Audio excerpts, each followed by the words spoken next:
All right, welcome back, everybody, to day 3 of the season. And,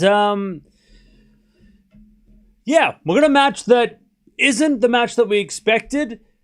Raducanu was supposed to play, but apparently she's not fit. I don't know if it was an injury or if she's not feeling well. Because there's a couple of players that have struggled with illness this week, which is why we're not getting, Maya Joint didn't play yesterday.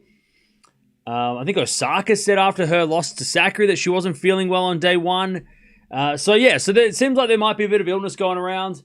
But I'm not sure what Raducanu's reasoning is. She also, I heard that over the off-season, she wasn't 100% fit. But that could, who knows, But Swan is coming in. Now, the good thing for Great Britain is that Harris won his first match, so the UK don't have to win this, and they're probably going to be favourites in the doubles, so they can still get it done. But if they could get this win as well, that'd be perfect for the UK. Zverev beat Griekspoor earlier today. Also, Baez went down. Baez beat Fritz, which, if you remember yesterday, we're all saying that it's going to be awkward. There's a couple of players out there that, Fritz said that he's also battling knee, tendonitis. So that's not good. But yeah, Baez beating Fritz, huge upset to start the year. Also, I think it was one of the second best win for Baez in his career or something like that. But yeah, Fritz has a knee problem. That's not good. Zverev beat Griekspoor pretty easily in the end. What else has happened? I think that's about it for now. So yeah. Yeah, but Baez, what a great start. He's won both his matches. Argentina could get through because of being the second best team in Perth. So, yeah, that Baez has really helped Argentina. Argentina could technically win the group if Spain beat USA tomorrow. But that's going to be tough. I think Munar could beat Fritz if Fritz isn't feeling well. But I don't know if Coco looked pretty good yesterday. Also, today at the United Cup, we've got Italy versus Switzerland tonight. We've got Canada playing China today as well. So that's happening. Tomorrow, Venus Williams is playing doubles in Auckland. We'll watch that at some stage tomorrow. Swiatek plays tomorrow against Germany. What else happens tomorrow? Oh yeah, Raducanu is supposed to play Greece tomorrow, but it depends on how she feels, I guess. But she's playing late tomorrow, so maybe not a problem. And then Brisbane also has started, so there's a few matches in Brisbane that have happened. Tomanovic got the win. Castella got her win as well. So Brisbane is also starting up. Tien's playing tonight. And Hong Kong also starting. So plenty of tennis. The season has started. Yeah, Auckland starts tomorrow. Hey, Charles, welcome back. Thanks for coming back as a member. Appreciate it. All right.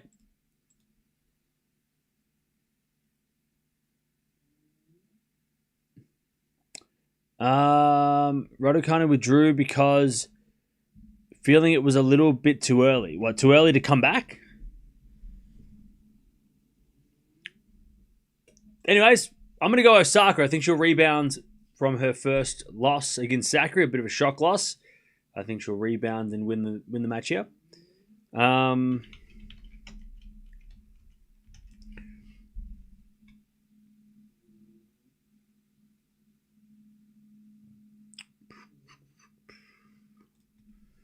Let me have a look. Did Raducanu give any explanation?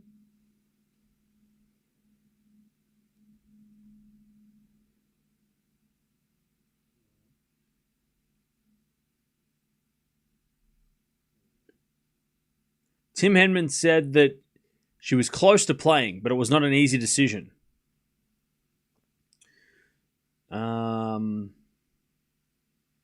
She was practicing really well.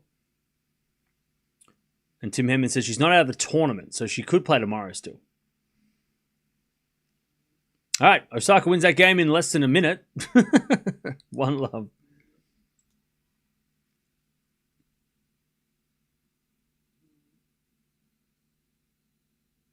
So yeah, so not sure exactly why Raducanu withdrew, but like I said, illness potentially, or just whatever physical issues she was dealing with in the off season have lingered a little longer than expected.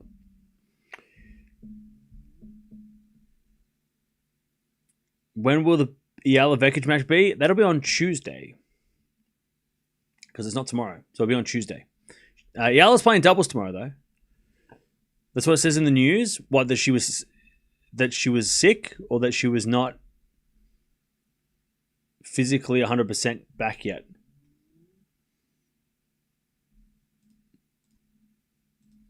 One love Osaka.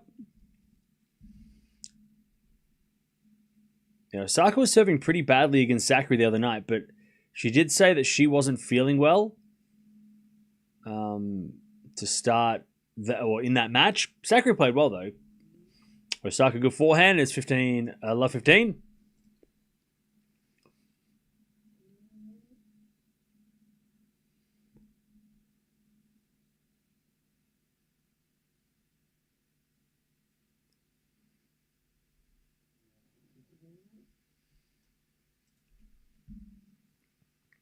As Swan serves an ace down the tee.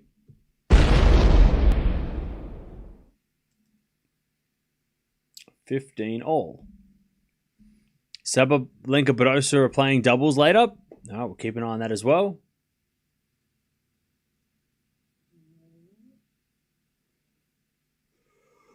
$15.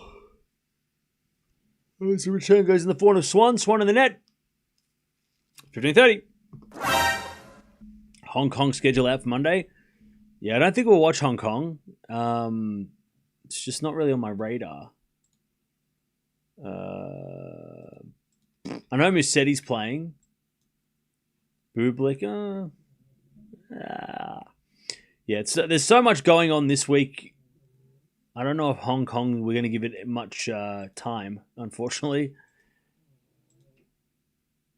We're probably not even going to be watching Brisbane on the men's side that much either, because there's just so much going on. But we'll keep an eye on the results. We've got some second round matches happening in Brisbane as well. Tomanovic Mukova, that's a lock. Kessler Keys. If you watch my preview, you'll know why I'm mentioning that. Gustaya Ostapenko is interesting as well. All right. 15:40. Break points for Osaka. To take the break.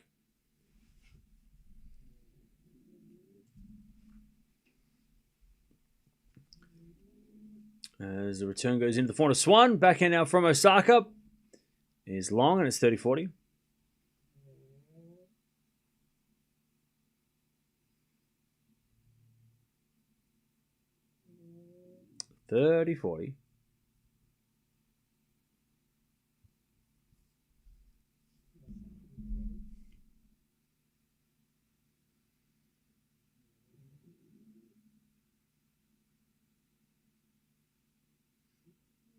As the return goes into the backhand, but it's out by Osaka, and it's deuce. It's pouring rain in Sydney. Wait, has the cricket stopped? Pagula plays next week. Here I am sitting watching tennis when there's cricket on. I know England are batting pretty well. As that goes out by Osaka, and it's advantage Swan. It's kind of a must-win match for Swan because for Osaka, because if Swan beats Osaka, terrible start to the year for Osaka.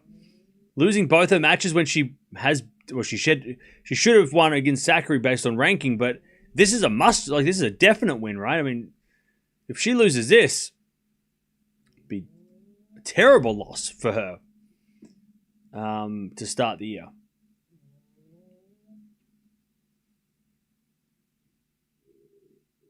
All right, advantage Swan.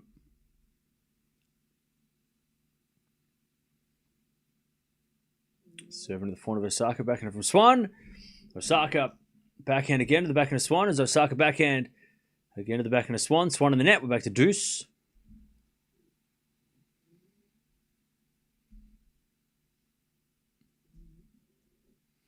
Back to deuce.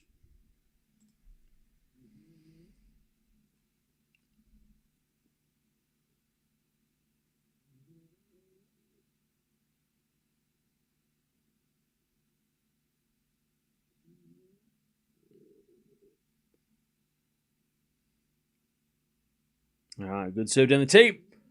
As Swan then puts away the forehand winner. Nice.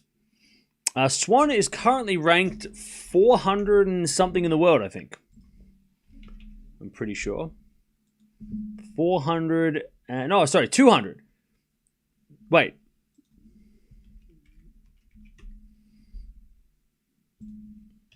I'll get it. Don't worry. Don't tell me. 276. 1-0. 1-1. She has been playing on the ITF circuit. So if I bring up the graph, if you're wondering what I'm talking about. So if you look on the bottom right-hand corner of the screen, you can see the ITF World Tour, the purple stuff. That's the WTA side, because when we go down from the ATP WTA Tour, it kind of splits in two. There's Challenger Tours and ITF World Tours, but the the ITF World Tour, there's more events on the women's side than the men's. She's been playing a lot of those ITF World Tour tournaments, so W75s, W50s. Actually playing a lot in Australia. She actually played last year. Am I looking at the same person? Yes. So last year, she actually started playing in September mainly in Australia. So she's been in Australia since September, has Swan. She played a couple of tournaments in Wagga Wagga, which she won one of them and lost the other one. She played a tournament in Darwin, 2 tournaments in Brisbane, and a couple in New South Wales, 1 in Sydney. So, yeah, she's been playing in Australia and playing W35s, W50s, ITF World Tour events in Australia since September. So she should be very, very used to these conditions. She's been practicing for 6 months, pretty much. So, yeah.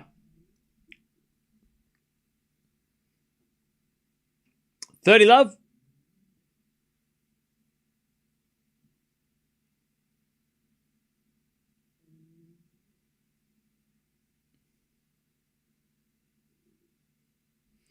As Osaka serves a 4-second serve.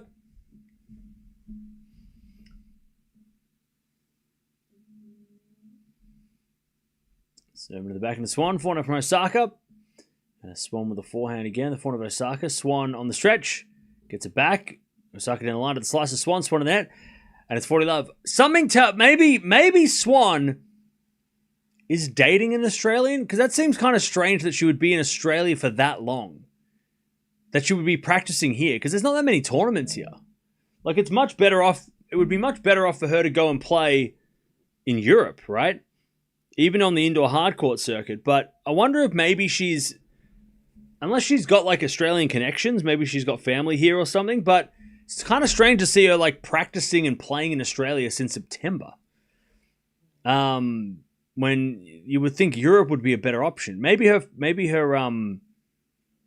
yeah, I mean, she's either got family here, so she's, maybe her dad's Australian, her mum's British or something, or she's dating an Australian, and that's why she's in Australia a lot more. I don't know. Maybe she just loves being here because it's much better than being in the cold, wet, dreary British weather. Maybe she just likes it better here. Maybe Australia is just a little bit better.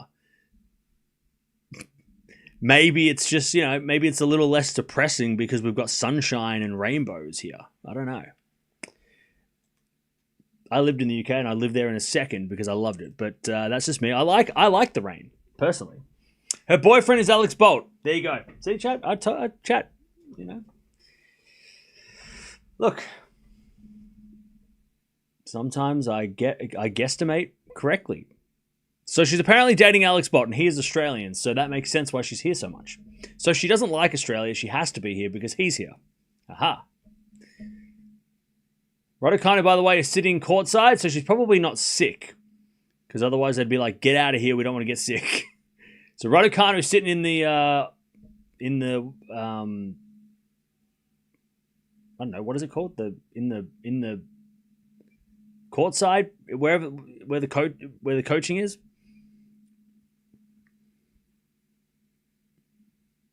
So something tells me it's probably an injury, not an illness, if she's sitting amongst the other teammates. Because if I tell you what, if one of my teammates was sick and they were sitting in the box, we'd get out. Get out with your in the pit. Yeah. Get out of here. Get out of here with your coughing and sneezing. I don't want your illness. You keep that shit to yourself. Get out of here. Back to the hotel with you. Very strange to switch Emma at the last minute. Well, it wasn't really last minute. It was like 5 hours ago. So it wasn't really last minute. I mean, I think it was probably... Actually, no, it was more like 6 hours ago. Was it? No, maybe not. It wasn't last minute, though. Last minute would have been like, as they were walking out, Raducanu sat down and didn't play.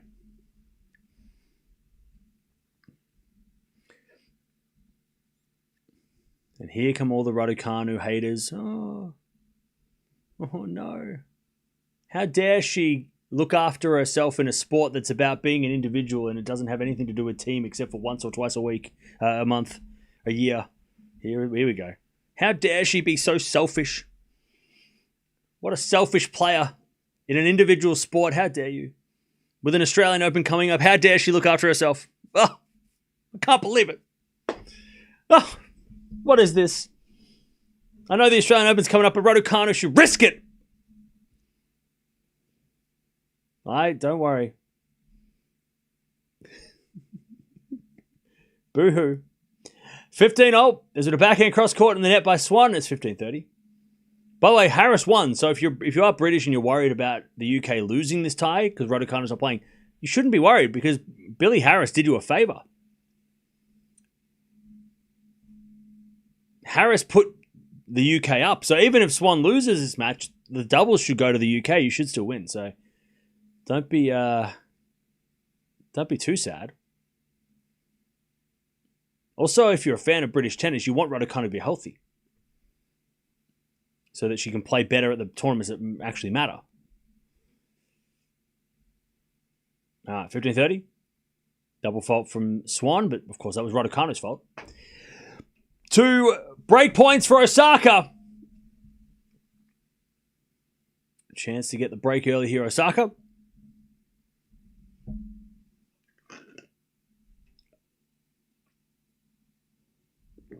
Poland got a tough draw. I agree. That's because Hubi's ranking dropped. Poland wouldn't be in the same draw as Germany if Hurkacz didn't lose all those points. But he was injured though. That's the only reason Poland had. Poland should be a top 4 seed. But unfortunately, with the that ranking drop affected the team seed. Good serve from Swan, 30-40.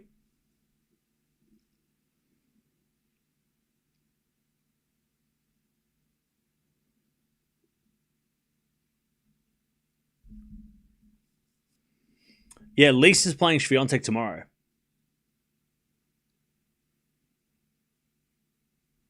And Hurkacz is playing Zverev. Rematch of the last year's final or the final 2 years ago? Last year was USA, wasn't it? 2 years ago, the final.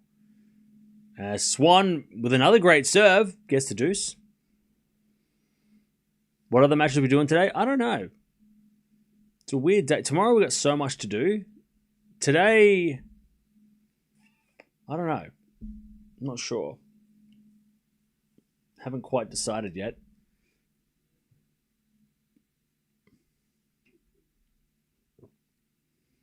Zverev actually looking very good. Who he's losing. I'll tell you, Zverev looked fucking intense. I was watching him play Griekspoor in that second set. Like, when he broke Griekspoor at 6-5 to win the set, he was screaming. I'm like, hell, Zverev is on fire. And then he won like 7 games in a row to win the match. I was like, all right, Zverev has come to play. All right, advantage Swan. Man, Zverev was super intense. I'm like, okay. All right, I heard you, Sasha. I heard you.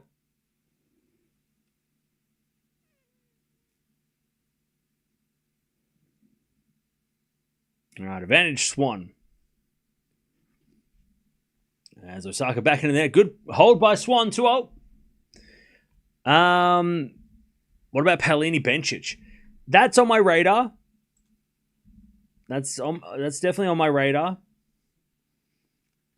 I was gonna say, I was thinking of not watching this match because Raducanu Osaka was the match that I wanted to watch. This match, look, would I have watched this match if I knew it was happening? Probably unlikely, but yeah, Paolini Bencic is definitely a good one. Wawrinka Koboli's later as well. That's fun. I'm interested to see Mboko because I've rated her so highly, so I'm kind of I just want to see what she looks like because I'm nervous. Because I predicted her to be 11 in the world and I'm scared. So I want to make sure she's okay. Yeah.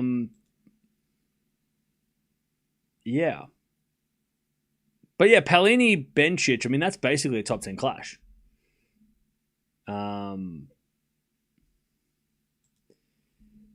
So that is a possible match.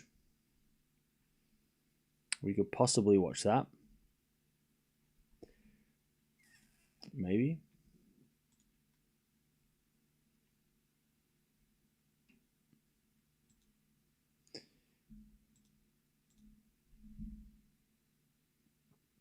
Uh, 30-15.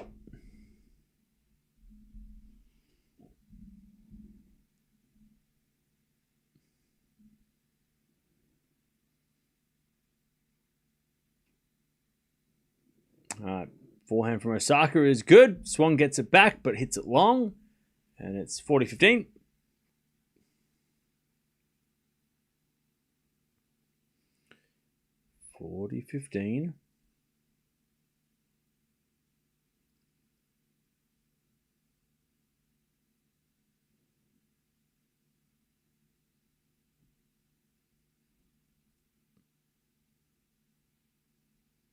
And it's a good serve from Osaka. It's 3-2. Rough year coming for Mboko. Canadians should know why. Wait, why?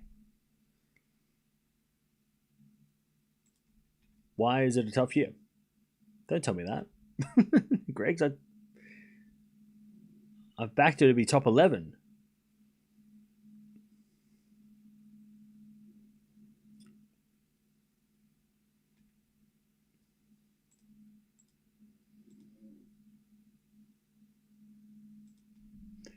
All right. Maybe not at year end, but Bencic will be top 10 again at some point this year. I agree with that.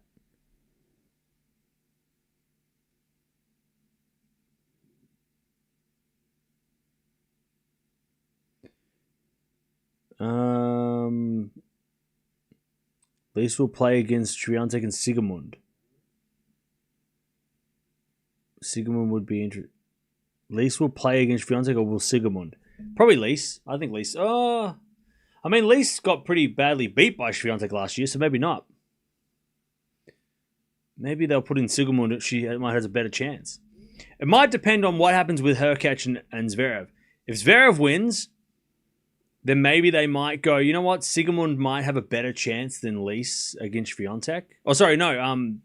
If Hurkacz beats Zverev, then maybe they'll try Sigemund. But I think if Zverev beats Hurkacz, they'll put in Lease because it won't really matter if she loses. They'll play the doubles then.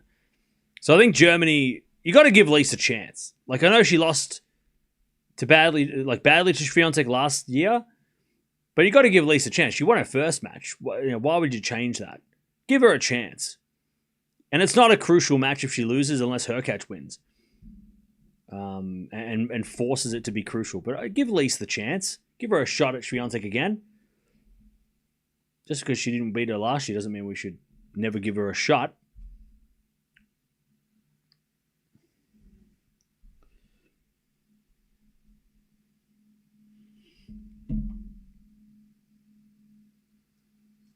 All right. Love 15. Good rally for Osaka.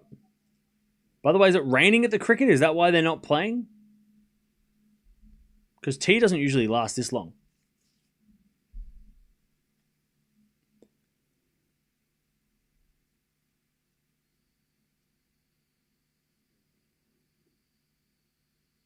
All right. Love 15. The interviewer asked Sasha if cutting out sugar is off his 2026 calendar. Who asked that? Who was the person? Who was the interviewer? Name them. Who is the interviewer?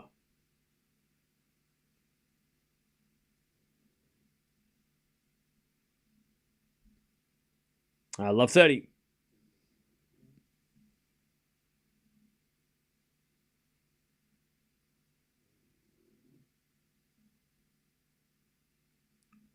Some lady at the United Cup. Okay. Yeah, that seems like a very yeah,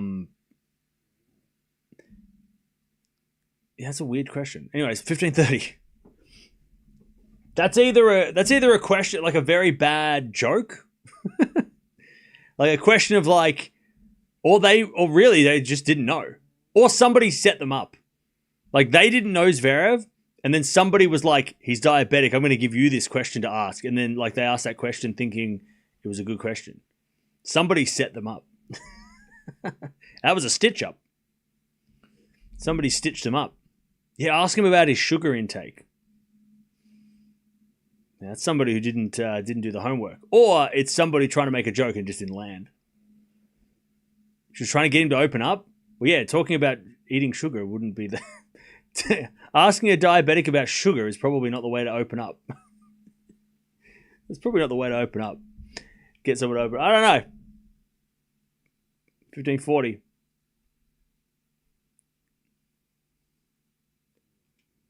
I guess maybe they were trying to like get him to talk about his diabetes, but he doesn't want to talk about it. You know? Maybe they were trying to like set him up with a way to like talk, like be an advocate for it or something. I don't know. Who knows? Either way, probably not. Just ask questions about basketball and soccer or something else. We don't need to talk about. We don't need to ask somebody about the struggles they're dealing with on an everyday basis. I'm sure he doesn't want to talk about it. Otherwise, he would. 30-40.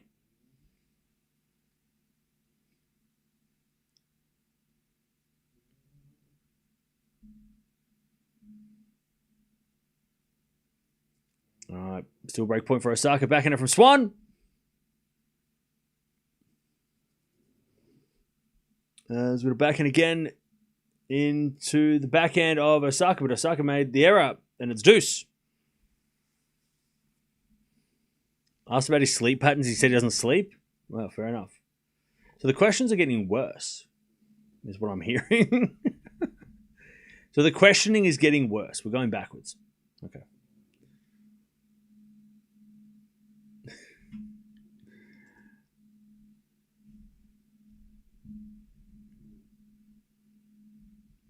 All right, serve again from Swan. She's done well, Swan, to avoid getting broken. As the return goes backhand to Swan. Forehand from Osaka. Swan forehand to the backhand of Osaka. Swan with a slice. Osaka backhand again. Goes wide. Advantage Swan.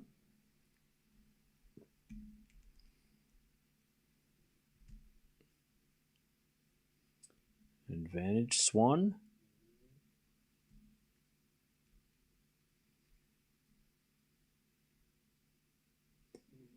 Advantage Swan.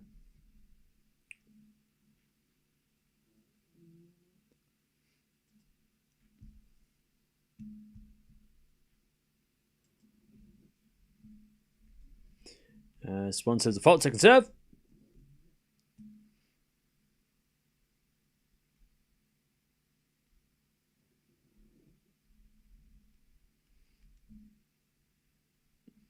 The return goes the backhand of Swan. Backhand from Osaka. The backhand of Swan. Osaka backhand again. Goes in the net. Swan holds. 2 games in a row. She's had to fight back, but she's held. And it's 3-all.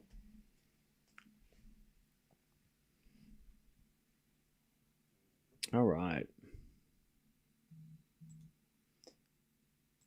3-all.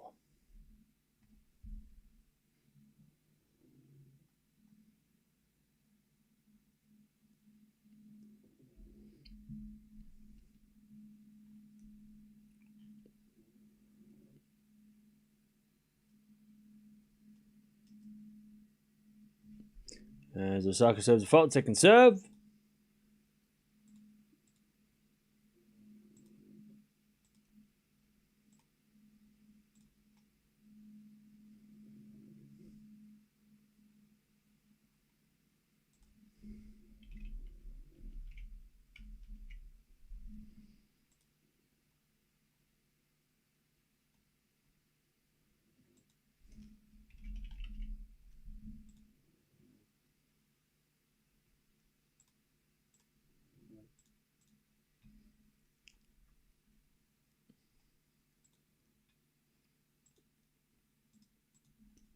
Love 15.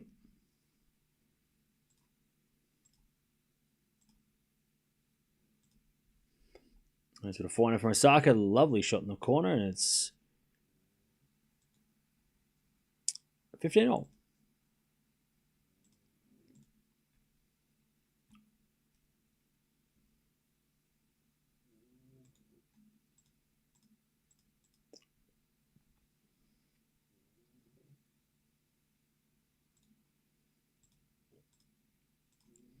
By the way, chat, we're bringing back clips this year, so make sure you clip any part of the stream that you think is worth clipping.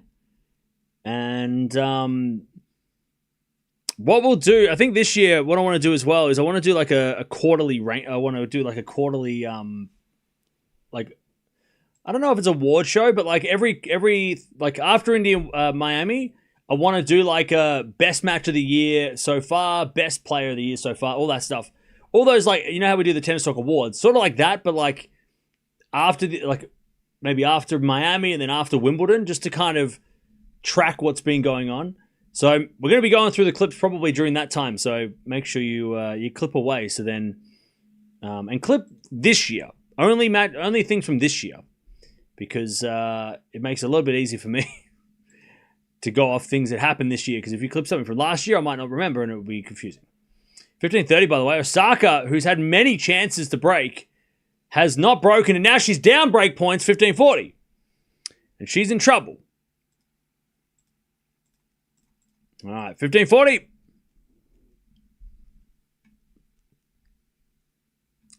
Yeah, because I found last year with the awards that we got to the end of the year and everybody forgot about what happened in March. So I think it's a good way of just trying like to keep up to date with what's going on as the year progresses as well. So it gives us an idea of who's playing well at the start of the year, and we remember that, and we can remember that for the year. All right, one good serve from Osaka, 30-40.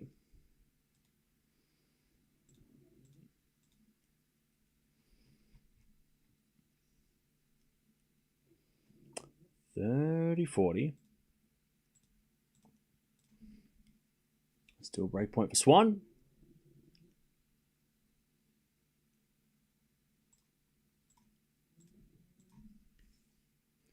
Another good serve. All right, Osaka survives.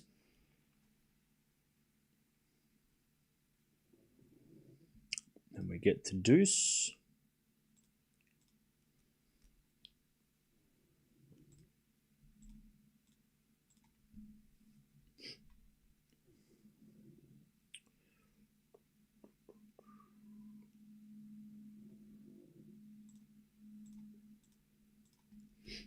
As Osaka serves another fault, second serve.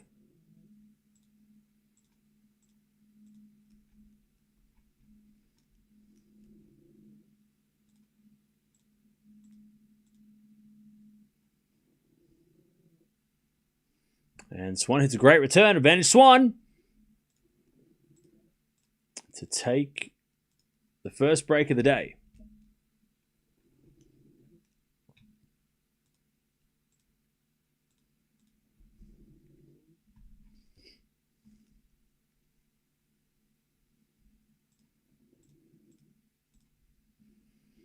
As Osaka serves, a fault. Second serve. Osaka is serving in the sun, so that might be a bit of an issue.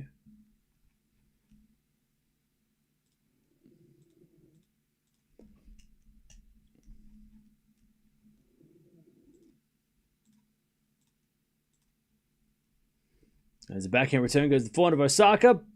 And Osaka hits it out. Swan breaks. 4-3. 4-3 Swan.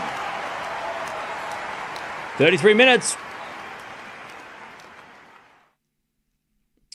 All right.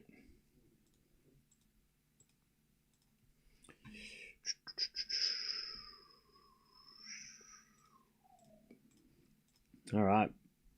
And Raducanu giving Swan a pep talk. She is there on the sidelines.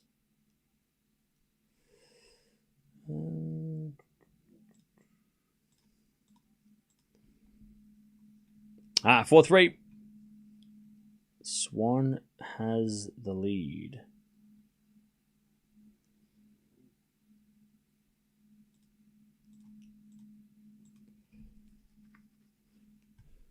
And if Great Britain do win this, then it puts them in a good position because they've got to then beat Greece, and they're Greece and Great Britain are fighting it out for the top spot. You would guess. That seems to be those seem to be the two countries that are fighting it out.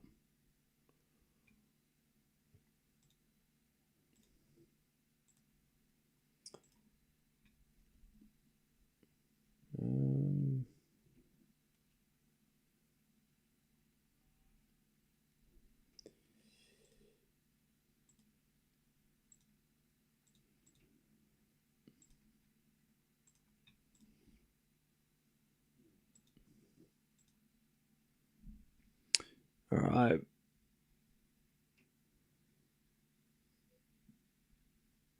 Didn't expect Osaka to be breaks without breaking Swan. Yeah. Oh, it is raining in the cricket. Okay. All right.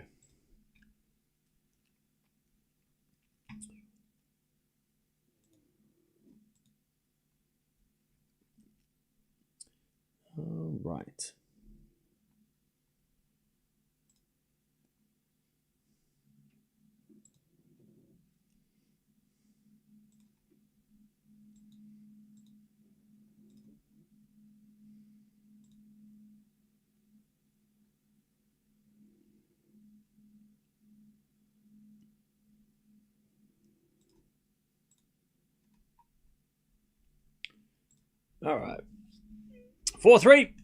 A Swan with the backhand to the backhand of Osaka. Osaka in the net. 15-love.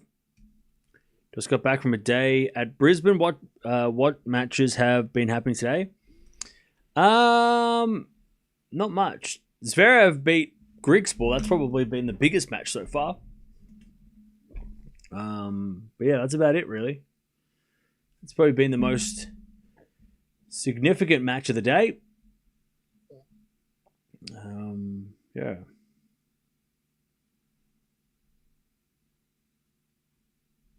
Uh, 15-0.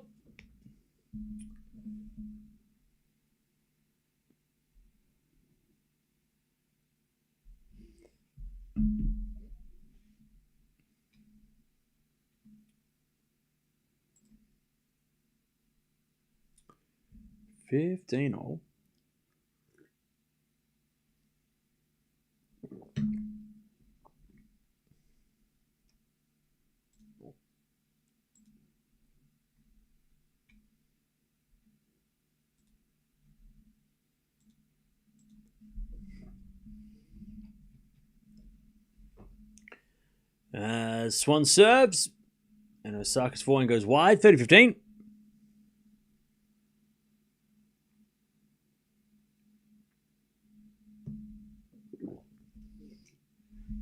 Emma's giving coaching advice and Henman's just saying 1 point at a time.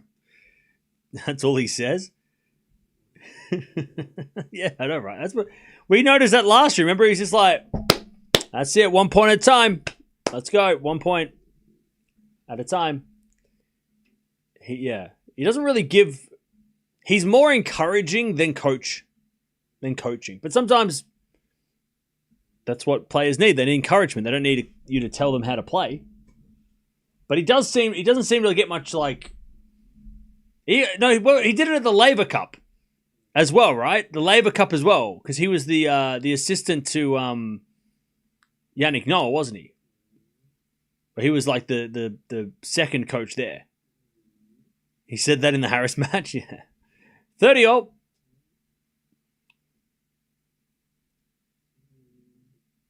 It is a tough gig, though. You got to be like, give him a little bit of slack because, like, he is the captain, not really the coach.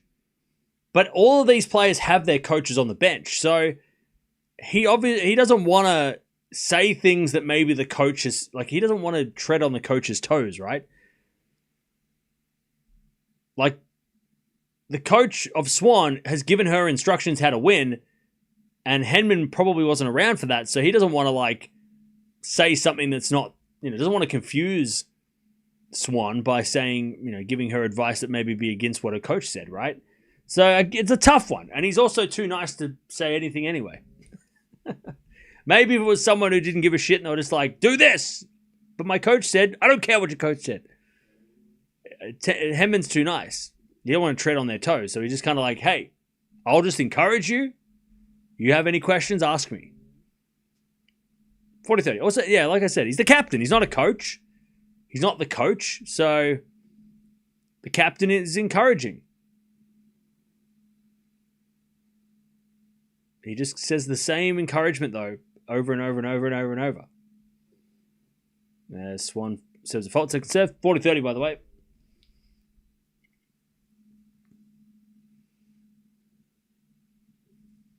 Second serve. As a return goes into the backhand of Swan. Backhand up from Osaka into the net. And it's 5-3. And Osaka yelling at herself.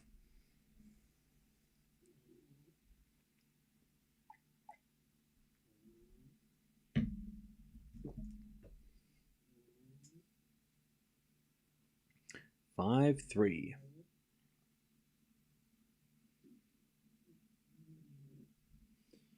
Okay.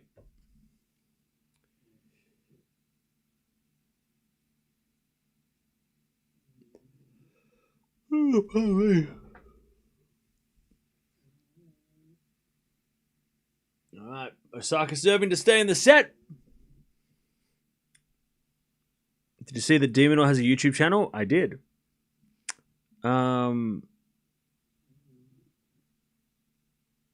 How long will this last, though? That is my question. Shelton, Sinner, Demonor, like, will they be doing Sabalenka, Raducanu? Remember how Raducanu has a YouTube channel? Exactly.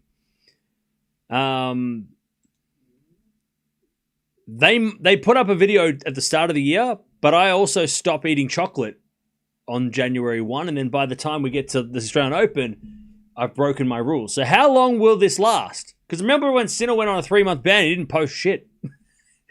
He did nothing. He did one high-level documentary-style video about winning the Australian Open, and then he disappeared. And he fired the cameraman, or they left. So, like, I love that Demon is doing a vlog, but, like, is he going to do it every week? Like, Dasha is consistent. She's there. Like, you know she's going to bring out a video. Whereas other channel, like all these new channels, I'm like, it's great, but also how many I hope Demon sticks with it because it would be great to see a behind the scenes of a top 10 guy, but I'm not going to hold my breath because there's a lot of tennis players with YouTube channels and they've all gone quiet. Except for Dasha. Dash is the only one that does it week to week. If you vlog at least once a month, you'd be chilling. yeah, I mean, once a month is plenty. You know, keep us updated on what's going on. 30-15 as that goes out. Because yeah, a lot of players have YouTube channels, and I get really excited because I'm like, oh wow, behind the scenes, and then we get nothing. They do one video every 3-4 months.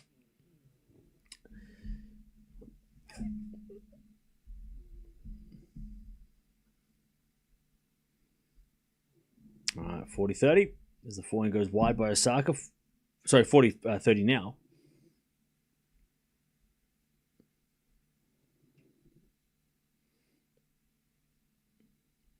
You stopped chocolate, Cam? I have chocolate to ship sometime. Dutchie, you've been... Your postal service doesn't work.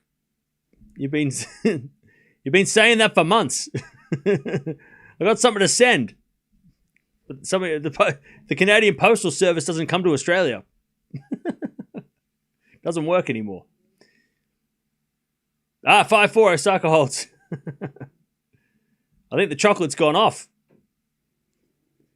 All right. Swan's going to serve for the first set. Yeah. Oh, yeah. Canada have strikes every week. It's impossible to post anything. By the time you post, it'll be stale. Exactly. Or a melt. Or somebody will eat it. All right.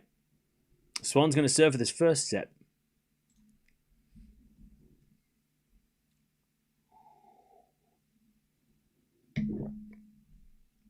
All right. Yeah, let me check. I know Raducanu put like one video.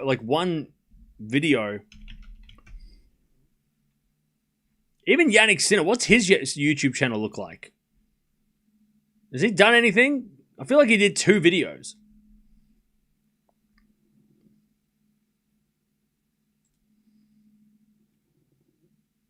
Yeah, so Raducanu has done one shorts video called My New YouTube Channel, and that's it. She disappeared. And then she disappeared. Yeah, she put a video of her riding a bike, turned off the comments, which is fair enough. The internet's cruel. And that was in February last year, so she hasn't done anything in a year. So she started a channel, or she announced the channel, and then she stopped doing stuff. But look, she got busy. Being a tennis player is a very busy job. Playing tennis is not documenting tennis. By the way, Jannik Sinner did put out a video 3 days ago saying thank you, Happy New Year. But he's put out actually a fair few videos. He's put out 6 videos. I would say 2 of those are actually vlogs. There was the Australian Open one, the Wimbledon one. He did like a behind the scenes, which looks like a bit of an advertisement one. He did a thank you, which was, 43 seconds long. One day at Wimbledon, that's pretty cool. That's a kind of a cool series. I would love to see Jannik Sinner one day at every tournament. Like he goes one day at the Australian Open, one day at Wimbledon. Like that's a good series. Somebody should do, one of the top players should do that. Because that's such an easy thing to do. You just go just do Alex de Minaur. You're probably not watching, but if you want your YouTube channel to be successful, you should just do one day at every tournament that you play. Just one day. Just do a full day of a day in the life at the United Cup. And just do one day. That'd be a great series. I'd watch that. Yeah, I would as well. Just do one day. Who doesn't want to see Jannik Sinner one day at Wimbledon? It's a 4-minute video. It's great. That's a great idea. And I won't even charge you for the idea. Love 30. You can have that one for free. Ben Shelton, one day at a tournament from Ben Shelton. That's all. That'd be great. That's the vlog that we want to see. You don't have to do every day of every match. Just one day. Just a day. Just one day. That's all we ask. One day every tournament you play. Behind the scenes of one day each tournament. That'd be awesome. Anyways, love 30. Back down the line from Swan as Osaka 4 under the 400 Swan. Backing it from Osaka.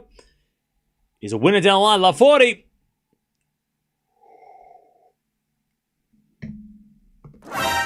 Osaka to get the break back.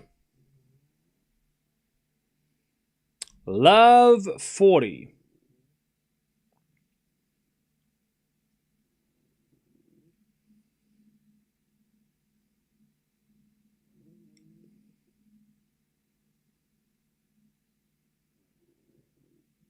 Love 40.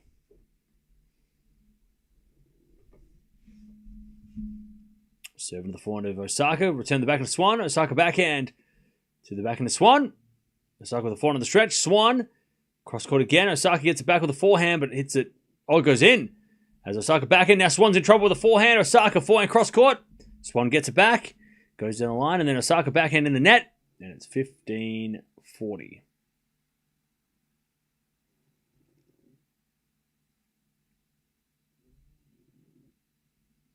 15-40. Even just one day in a different city. Yeah, I mean, like, all you got to do is just, like, do, like, a day that you have off. You know, if you're not playing on that day, just do it. You know, you don't have to, you know, just do, like, wake up, went to breakfast, went to the place and trained, and then, you know, whatever. Like, it doesn't have to be I feel like it'd be a good series. Really easy, low effort. As with a 4-4 rally, that goes out by Osaka and it's 30-42 saved. Oh, love 40 fixed. Okay. Okay. 30-40.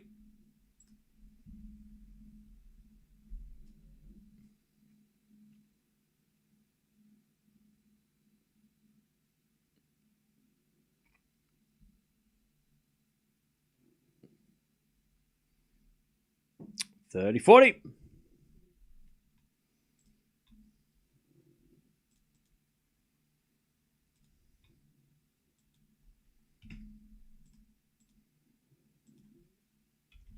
As we get a forehand from Swan on the stretch. Osaka forehand cross court. Swan gets it back. Hits it deep into the forehand of Osaka. Backhand from Swan. That goes out. We're back on serve. 5-5. 5-all.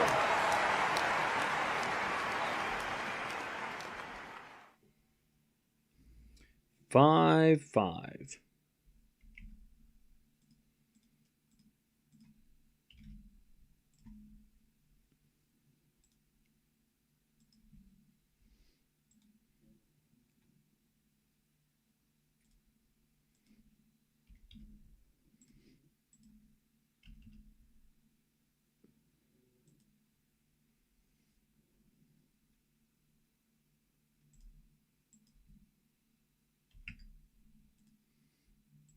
All right, back on serve.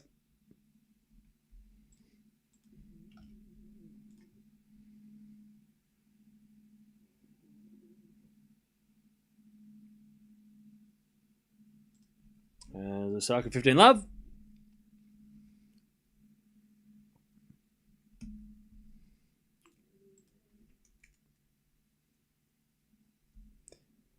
As we get a fault or let.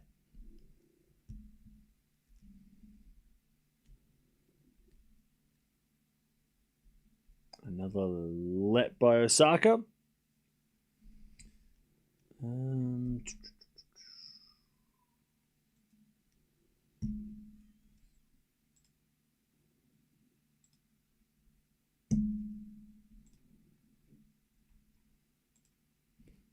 Osaka serves a fault, second serve.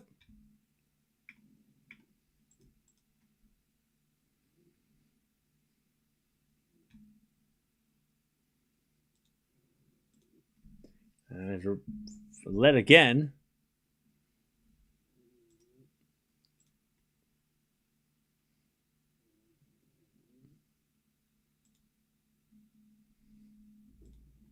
As the return gets a forward of Osaka. Four now from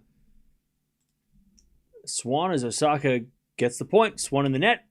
And it's 30 love.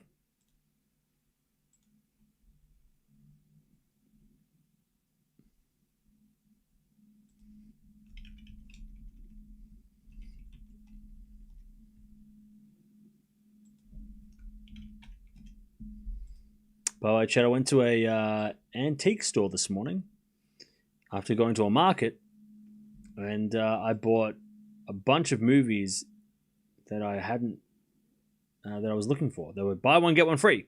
A Swan hits a winner, and it's 30-15.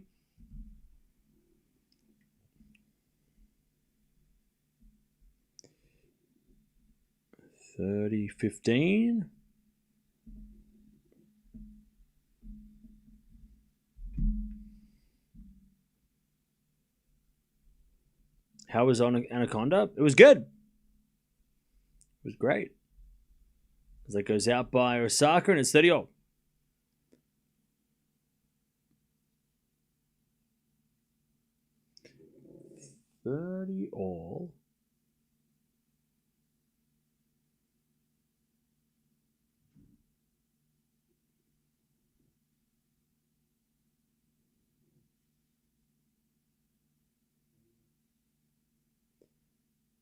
As Osaka serves again.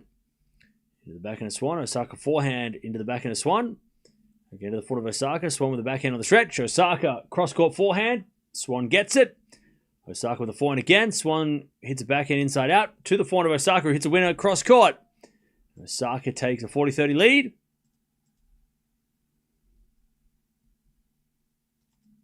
40-30.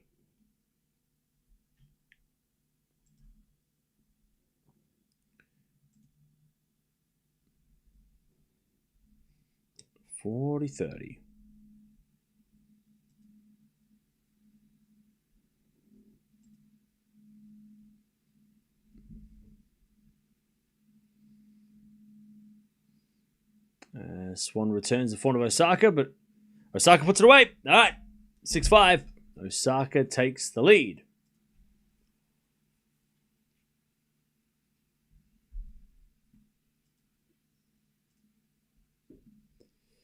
All right, 6-5.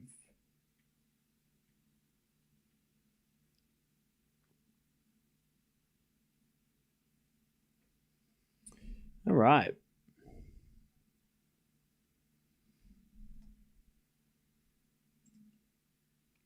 6-5.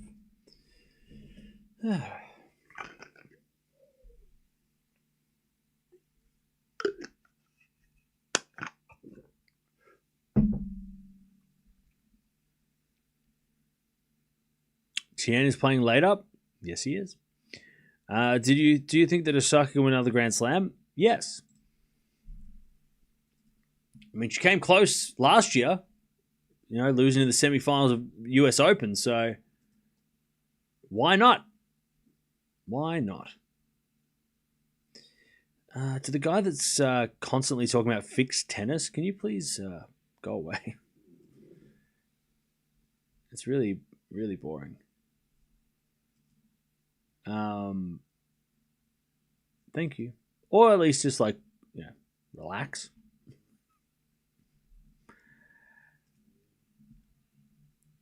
We don't use this to complain about everything.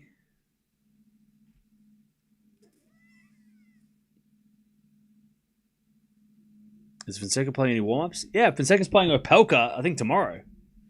So we could watch that tomorrow. Opelka Fonseca, another match that we're going to figure out where it's going to be in the schedule. So yeah, tomorrow's a pretty crazy day.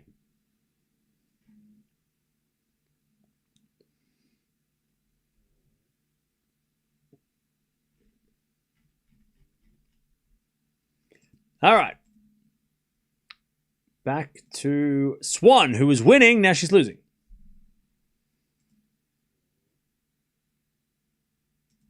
Can she get to the tiebreak? Yeah, Swiatek's playing tomorrow. Yep. As with a forehand from Swan. Into the forehand of Osaka. Backhand of Swan. Into the backhand of Osaka on the stretch. Swan forehand down the line's a winner. Great rally from Swan. 15-love.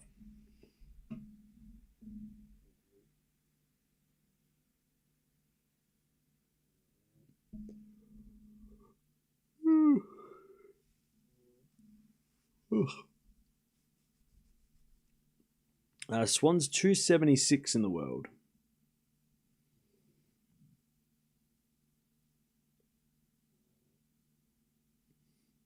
She says an ace on the tee. 30 love.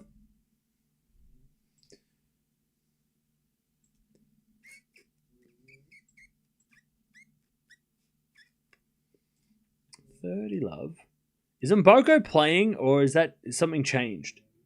Has something happened? Is she playing?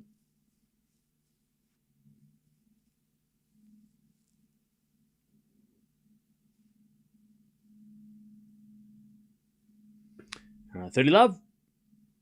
As Osaka return is a winner, 30-15. 30-15. If Swan wins this match, she gets 45 points. That's a huge grab. Yeah, let me have a look what that does for a ranking, because 45 points is massive for someone outside the top 200.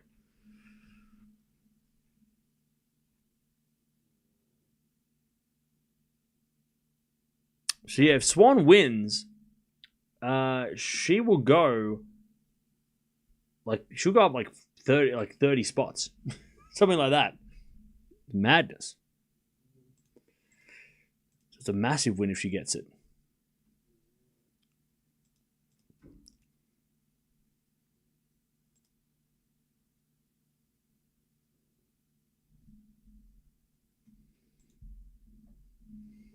All right. Osaka gets the 30 all, though. I thought it was 32 points. Oh, is it 32? Maybe it's different on the men and women's, isn't it? So it might be different. Because, yeah, on the men's side, it was 40. It was 45. But on the women's side, they do a different ranking. So it might be less, yeah. Yeah, I don't think... No, because the ranking points for the men are 45 points. But for the ladies, yeah, it's only 32 points. You're right. If you win a round robin match, it's 32 points. Doesn't matter who you beat. It's only on the ATP that it's worth more. All right, Swan is in trouble. 30-40, but still 32 points is a big deal. 32 points is a big deal for somebody outside the top 200. All right, 30-40.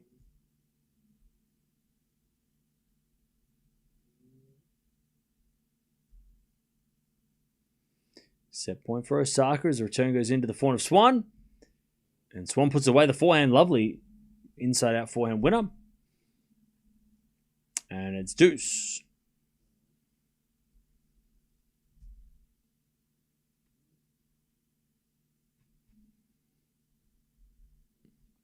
We get to deuce.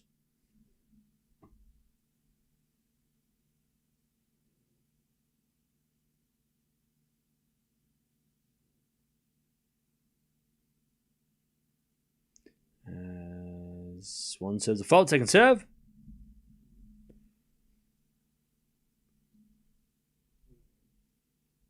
Serving to the front of Osaka, return the nets. Advantage Swan. Is Swan high enough to get into the AO qualies at the moment? Good question. I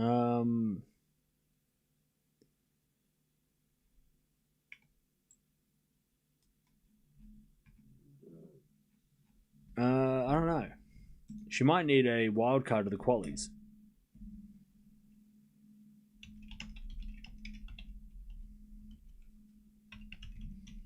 It's Osaka in there again, and Swan holds. We're going to a tie break. Osaka's throwing a racket as well. So she is not happy. So the qualifier entry list has already come out.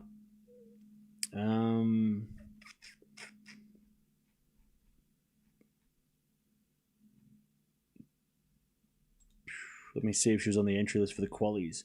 She probably would have been. Oh, actually, no. No, she is outside the qualifying entry list, so she'll need a wild card or something to get to the to get into the qualies apparently, because she doesn't have a protected ranking. By the way, Jennifer Brady was supposed to play, but she's out. Yeah, so she's not in the. Oh, so the wild cards have already been given as well, mainly to Aussies. So yeah, she at this stage. won't be playing the Australian Open. Katie Swan. So yeah, she won't be playing. Unfortunately. Unless the qualifying entry list is different and it's not 6 weeks ahead and it's based on like the week before, maybe. But that would mean that next Monday she'd be playing qualies. So I don't know. So is the cutoff? Yeah, the cutoff was 2:33. So yeah, but I'm not sure if the entry list is based on 6 weeks earlier, like it does with the main draw, or if the entry list qualies is based on the rankings the week before. So whatever the ranking is on Monday, because they go to the draw on the weekend, so they can't be. It can't be based on Monday's rankings because Monday's rankings come out after when it starts. So yeah, so I guess she's not going to be playing the qualies, which means she won't be playing the Australian Open. Anyways, 2-1 Swan. 3 weeks before the entry list comes out for the qualies. Okay, so that's yeah. So she's not going to be playing. That's a shame, especially if she wins this match. It would be a shame that she doesn't get to have a shot even in the qualies. But all right, 2-1 Swan.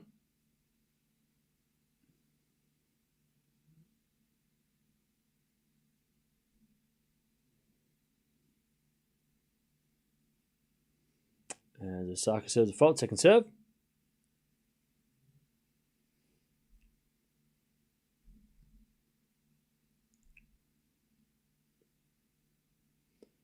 And with a serve into the backhand of Swan.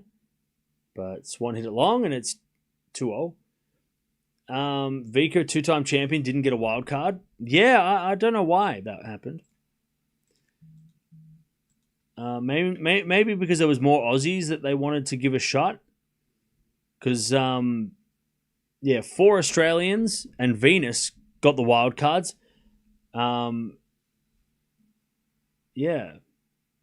Anyways, Osaka 3-2. So the wild cards for Australia, two of them are reserved for France and USA. And they were given out already. And then Venus got hers. And then they gave the rest to Australians. And one went to Diaz, who's from Kazakhstan. So, yeah, a bit strange that Vika didn't get offered one. But I guess, Venus got one because she's probably not playing after this. Like, this is her last Australian Open. Whereas Azarenka is going to play next year. Also, they can't, even though it sounds harsh, they do need big names in the qualies. Right? They do need big names in the qualifiers. All right, so Fonseca's not playing Brisbane. That sucks. All right, 3-2. As we're going to down the line of the backhand of Osaka. Backhand from Swan as Osaka backhand down the line of the net. 3-0.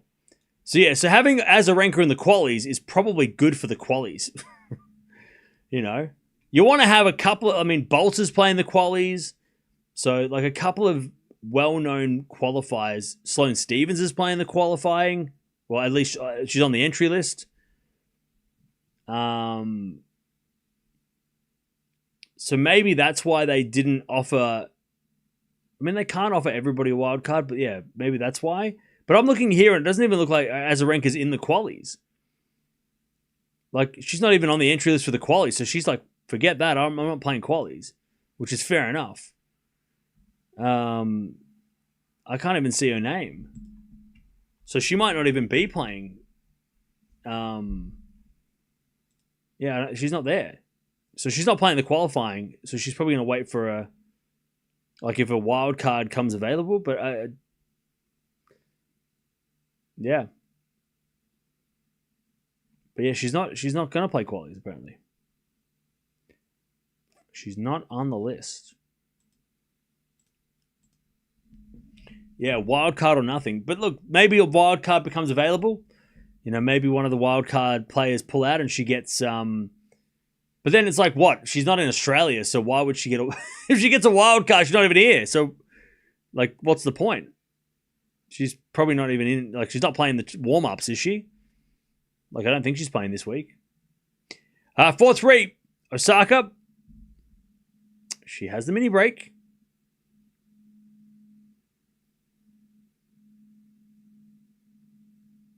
Four, three.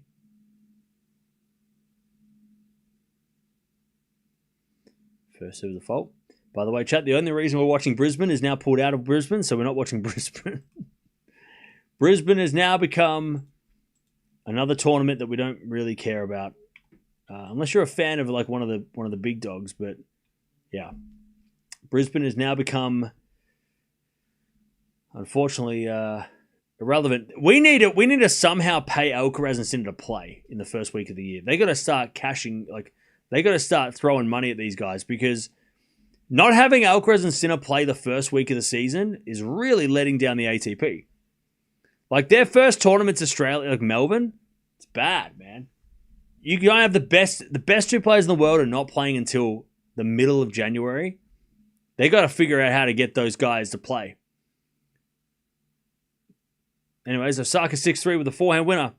Djokovic playing Adelaide next week, but yeah, you got to get Alcaraz and Sinner somehow playing these of like this first week, because I gotta be real, the ATP this week, kind of not interested. I really don't. I'm not that interested, because again, we had this conversation. I think maybe when do we do it? Maybe pre-US Open or pre-French Open. All of these tournaments don't matter on the men's side, because there's no Alcaraz or Sinner. Who cares who wins Brisbane? Because they didn't play Sinner. Anyways, backhand rally. That's a forehand from Osaka down the line. Swan with the backhand. Osaka on the attack. Hits a backhand wide, 6-4. Like, you know what I mean? Like, the two players that are dominating the sport are not here. So whatever happens this week on the men's side, good for them. Like, congrats, you won a title. But what does it mean for the Australian Open? Probably nothing. It's irrelevant. Unless Sinner or Alcaraz play, all the results, they might mean get some confidence, but that's about it. And his backhand goes wide by Swan, and there's the first set. Osaka fights back from a set point down and takes it in a very tough 7-6 tiebreak set.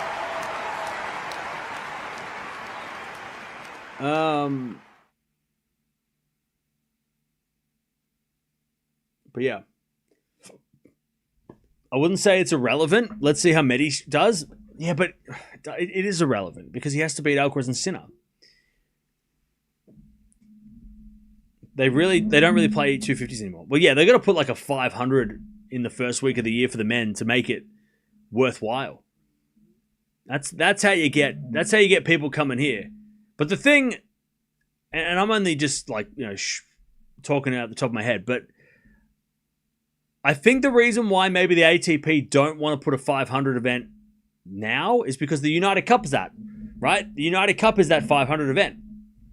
So, and the women's side, remember, before the United Cup was the ATP Cup. And the ATP Cup was was supposed to be the big warm-up event, and all the 250s around it were just extra. On the women's side, they have 500 events before the United Cup became a thing. So for them to then downgrade all the 500s and make the United Cup the only big points event wouldn't make sense, because they've promised 500s to the other tournaments. So the ATP, I don't think, is going to bring in a 500 now, because the United Cup's supposed to be the big event. And if that has competition with Brisbane, then some players might go, well, I'm not going to play the team event. I'm going to go play the Brisbane event. If they're worth the same amount of points, right? So, yeah, it's a tough spot. The United Cup's in a tough spot because, the best players in the world, some of them play, but most of them don't. And there's not really anything else to play unless you want 250 points, but Alcaraz and Sinner don't want that. So what do? You got to make them play the United Cup somehow. How do you get Sinner and Alcaraz in the United Cup? Maybe make it worth more points, Like, I don't know. How do you entice them to play? Instead, they'd rather go play a South Korean exhibition, which is probably worth a lot more money as well, right? Maybe the ATP got to enforce a rule, no exhibitions during the season or something. I mean, we might get to that, to be fair. We might get to a point where the ATP and the WTA put a foot down and go, you know what? These exhibitions are taking players away from our tournaments. You can't play them. Like, if you're going to play... and this is what we had in the 70s, right?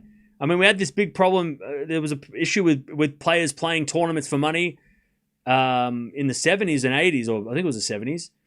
And players were getting banned from big tournaments because they were choosing money events instead of, and then tournaments were getting shitty at it, Hopefully we don't get to that, but, it's...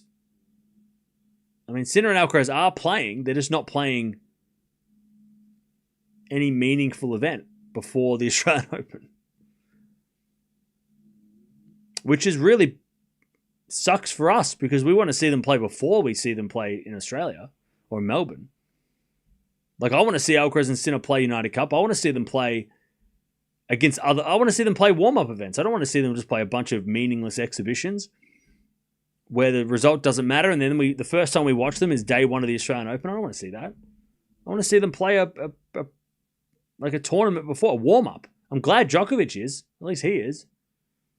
At least he's playing Adelaide, so we can see what he looks like before we watch him play at a slam. But, yeah, it sucks that Alcaraz and Sinner are not playing before the Australian Open for real. Sinner hasn't done it for years, which is, maybe just his routine. But Alcaraz, he was supposed to play United Cup a couple years ago. He had to withdraw with injury. Last year, I can't remember what he did last year. Did he play last year or did he skip? I don't know. It's not all about money for Alcaraz. Pretty sure Korea is not a bad place to play. What advantage playing in Korea does for playing in Australia? Korea's in winter right now. It's freezing cold in Korea. Why would that be good preparation, except for playing Sinner in an exhibition? How is that good place to play before a 40-degree day in Australia? That doesn't make any sense. Like, I was in South Korea in December, like in 2024. It's fucking cold. And then I came home to Australia and it's fucking hot. It's like playing in Korea is not a good preparation for Australia at all. The conditions are not even close. The only good thing for Alcaraz is playing against Jannik Sinner and vice versa. That's the only benefit. And money. Prize and, and payments, It's not, it's like, it's not, I mean, if they played in like, I don't know, Singapore or, Malaysia, if they played in, Hawaii, okay. They played in South America, maybe. But, like, Korea is not even on the radar. It's freezing cold there.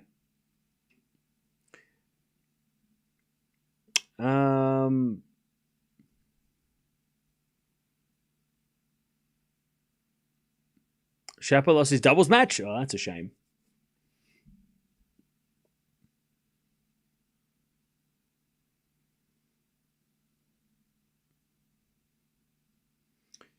All right.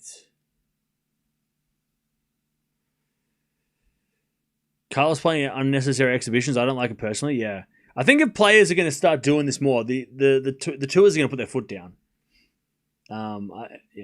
I don't think like right now. I reckon that the ATP and WTA are sort of like mainly the ATP because there's less exhibitions on the women's side during the season. There's pretty much none.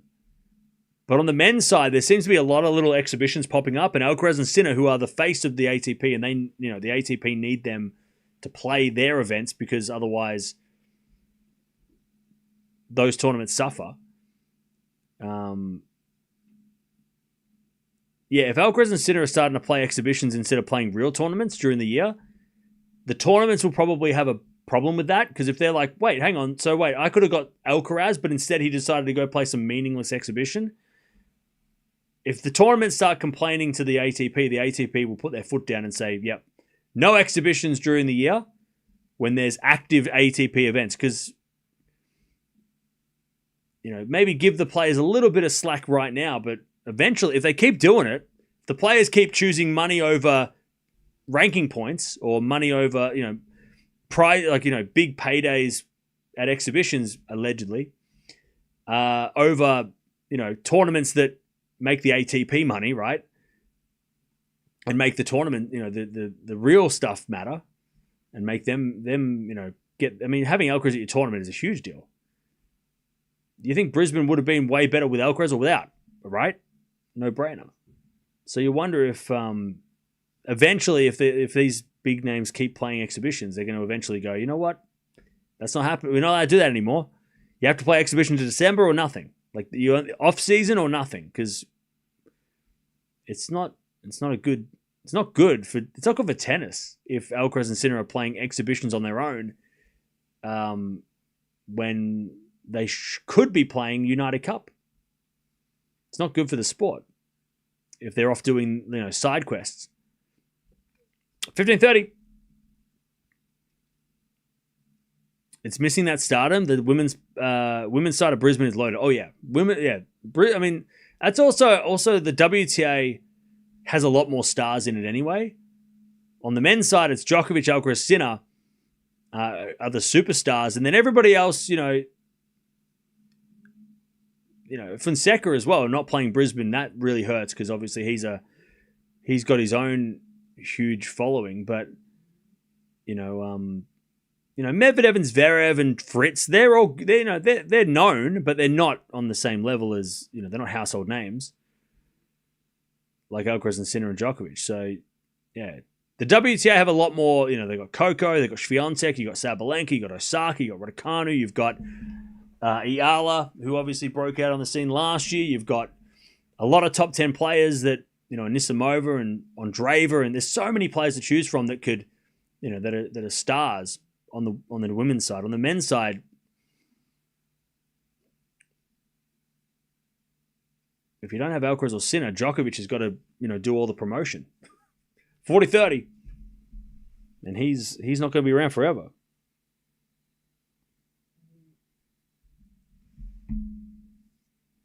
Hey, Change. Thanks for the 29 months. As a Tier 3 member, appreciate that.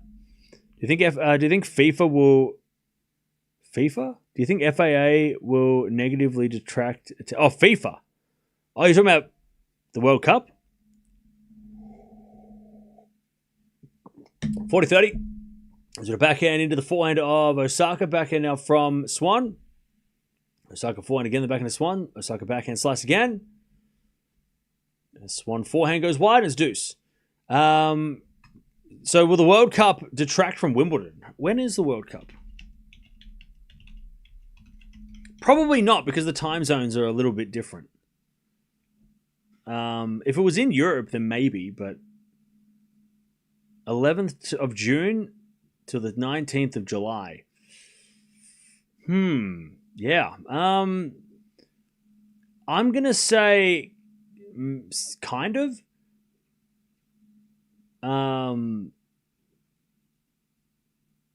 Because I'm very broadly speaking, because obviously there's a lot of time zones in America, but Wimbledon usually starts, from my time, is like 9 o'clock at night until 9 o'clock in the morning the next day. But like the World Cup matches won't start until maybe halfway through that time. So maybe like like the Wimbledon matches later in the day will be affected. Like people will then switch over to soccer, but probably for the first half of the day, it should be okay. But it also depends on who plays, right? If if England are playing, at night, or in America, in the morning in America, but it'll affect Wimbledon negatively then, because Wimbledon would be on at the same time. But I don't know. It just depends. But it'll probably have a bit of an impact. Like people choosing football over tennis instead of watching Wimbledon, yeah. And also the pubs in the UK might not be having as much tennis on because there's a lot of football going on. Anyways, winner down the line, Osaka. She breaks. 1-love. So yeah, I would say possibly. It possibly will affect it, but yeah. But then again, like, I mean, the Ashes is on right now. Is it affecting tennis that much? I don't know. Maybe, maybe not. Just depends. Maybe you have two screens, one with the tennis and one with the football. I don't know. The Olympics, no Olympics this year. I choose tennis over football. But yeah, I mean, we won't have that choice, but it may be more casual fans. Would they more likely choose football over tennis, depending on who they if their team's doing well?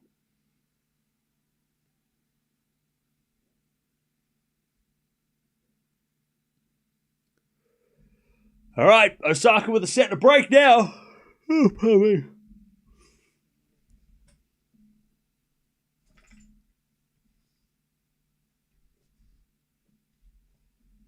What is it? You want to say hello, do you? No. Oh, okay. What do you want to say? What do you want to say? Hey? Hey? 15-love Osaka.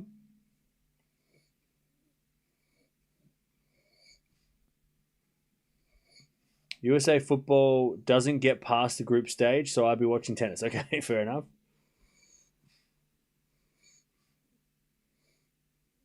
Oh, 15-love.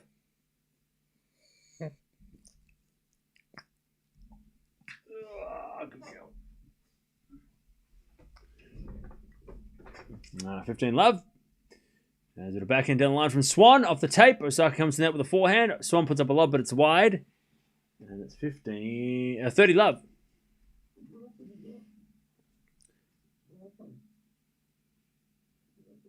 $30-love.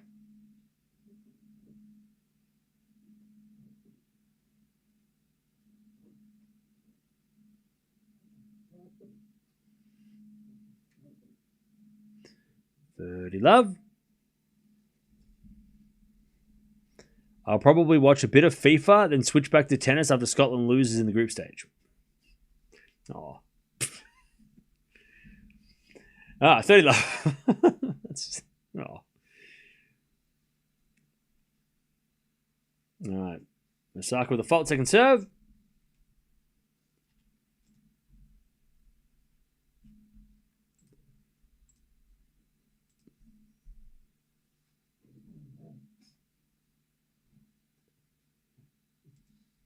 Swan hits a winner. No, she hit it out. Sorry, 40-love.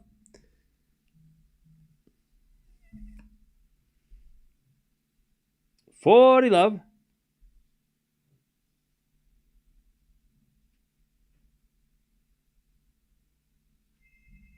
Oh, 1 second, chap.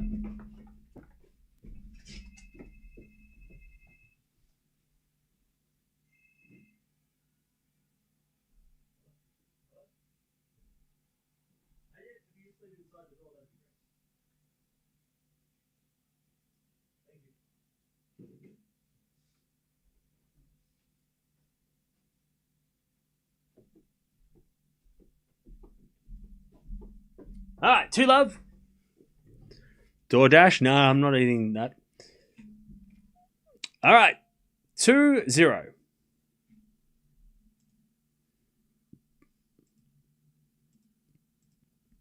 All right, 1 second, chat. I'm just going to get something.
15. Oh.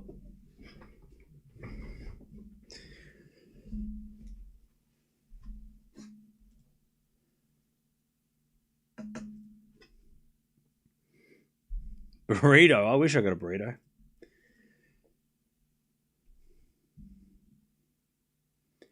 As with a backhand from Osaka to the backhand of Swan. Osaka with a forehand into the net. And it's 30-15.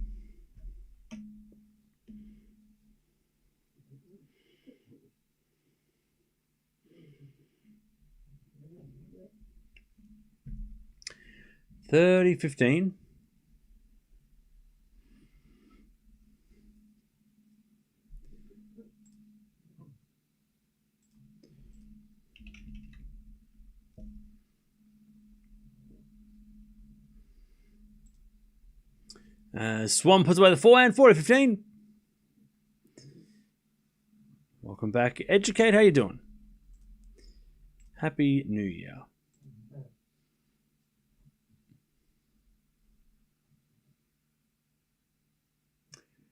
But yeah, Chad, I got 16 new DVDs. I got so many new movies that I was looking for as well, which I'm so happy about.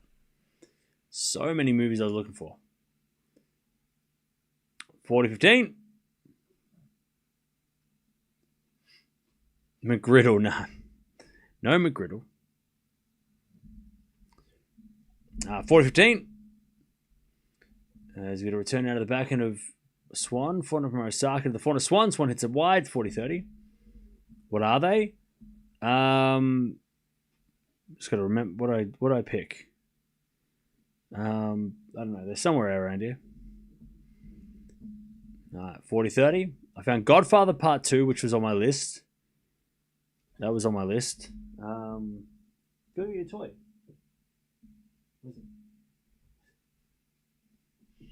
40-30. As the return goes the forehand of Swan. Backhand out from Osaka to the backhand of Swan. As Osaka forehand again to the backhand of Swan. Osaka backhand again to the backhand of Swan. As Osaka again to the Swan backhand. As Osaka to forehand. Into the backhand of Swan. Osaka backhand again. Is a winner. We get the deuce. No, there's no area at the thrift store for me. This was at like an antique place. All right. Deuce. Let me check.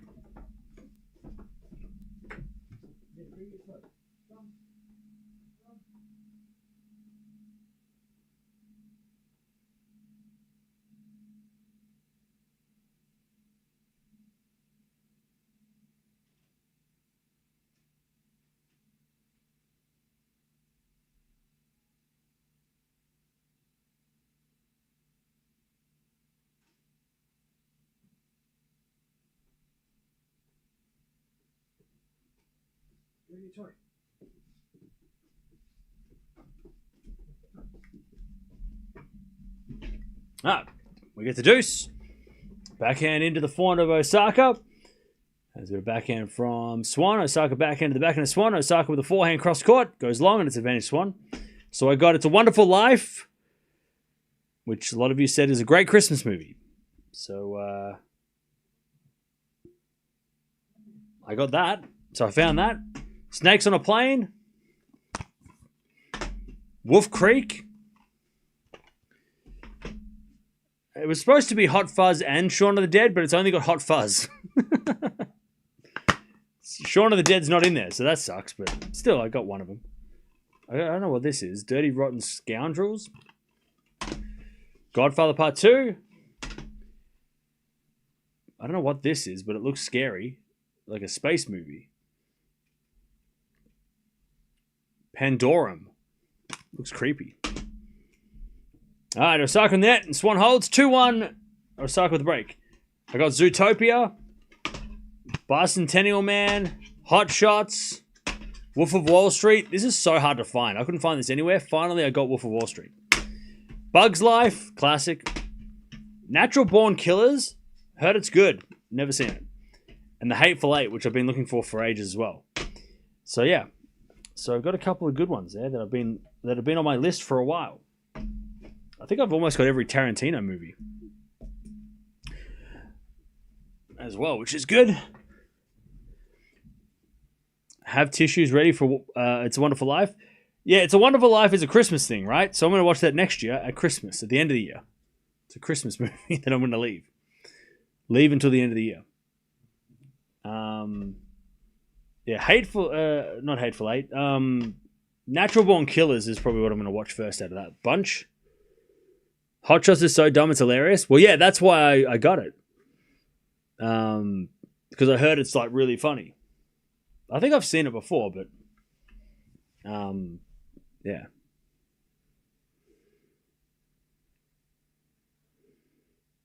All right, 2-1.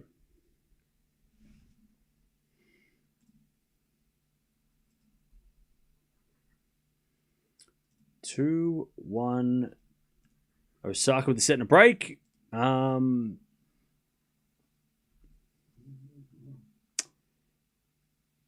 Also, Kenin is up 3-love with a break in the third against Rosé.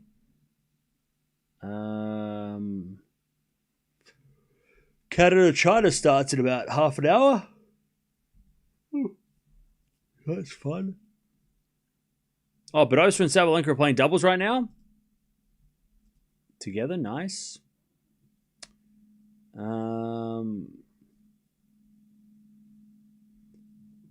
yeah.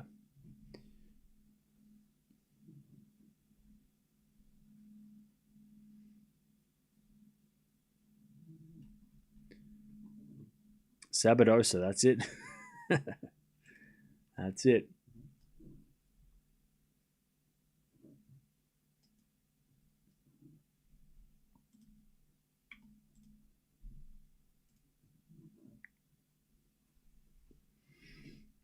All right, 2-1.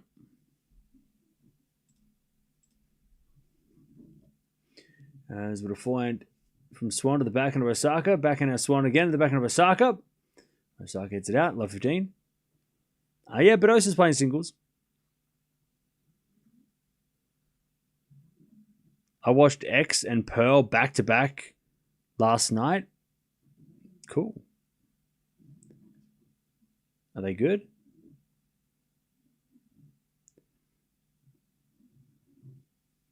As Osaka hits a lovely backhand winner down the line, 15-all.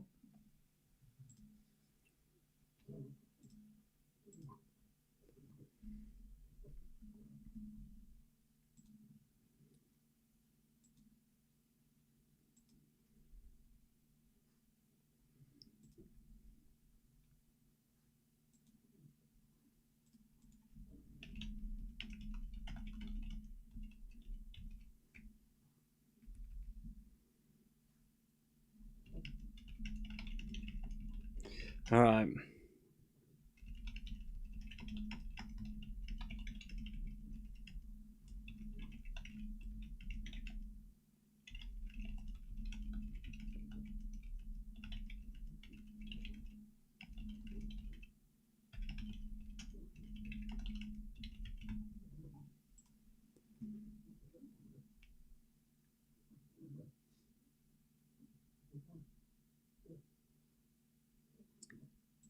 All right. 30-15 as Swan hits it in the net. 40-15.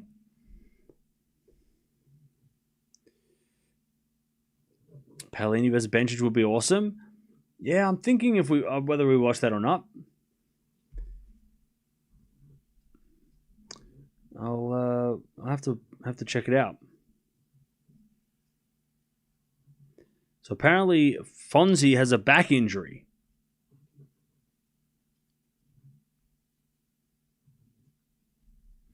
There you go. Pretty good clash. Yeah, I think so. I mean, it's almost a top 10 clash. It's sort of like, it's probably on that level of Rude versus Demonor. In terms of like importance. So maybe we will watch that.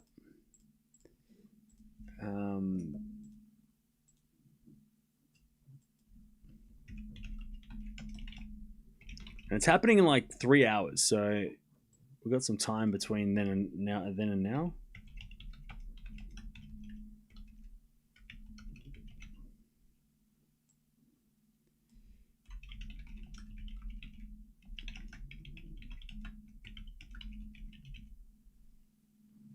All right. Osaka with the break in the second.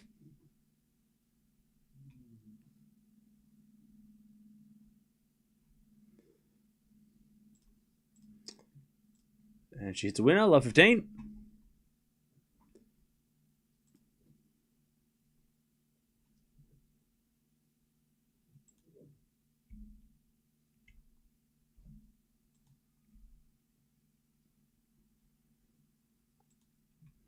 And Osaka gets another winner, love 30.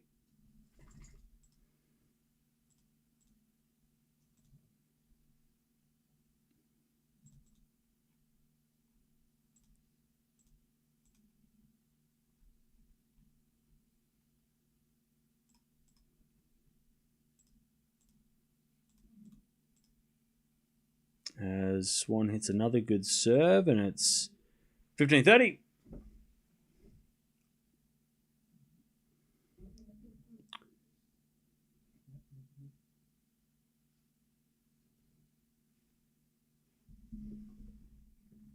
Ah, 15-30. By the way, chat, I got these from Indonesia.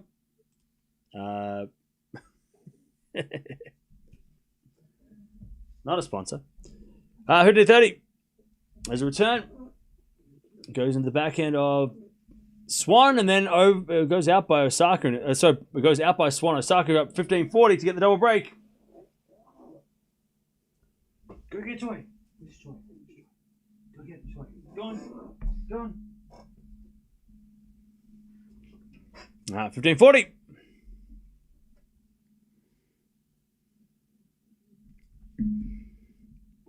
$15.40. Hey, no, don't do that. Don't do that. No.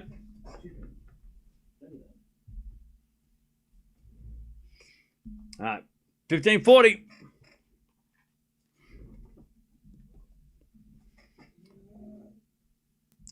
Swan serves again. Into the forehand of Osaka. Swan with the forehand.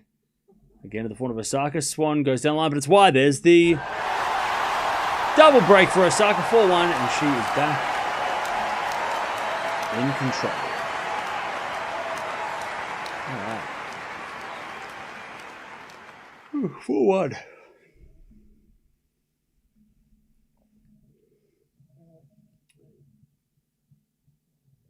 Many players are doing their backs. I know, right? It's weird.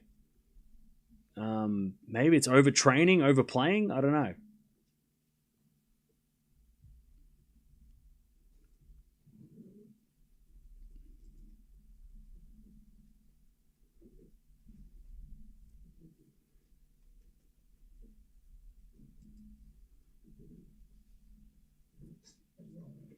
Yeah, and Boko plays in about 30 minutes.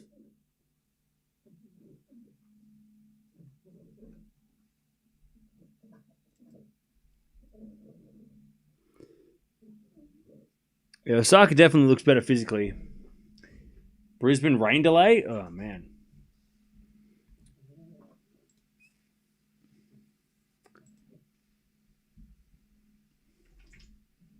All right, 4-1 Osaka.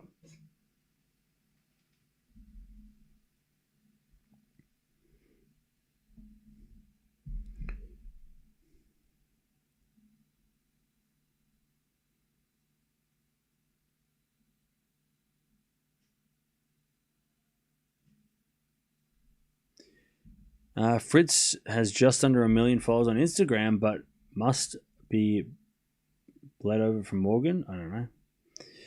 Who knows? Does it really matter? I don't know.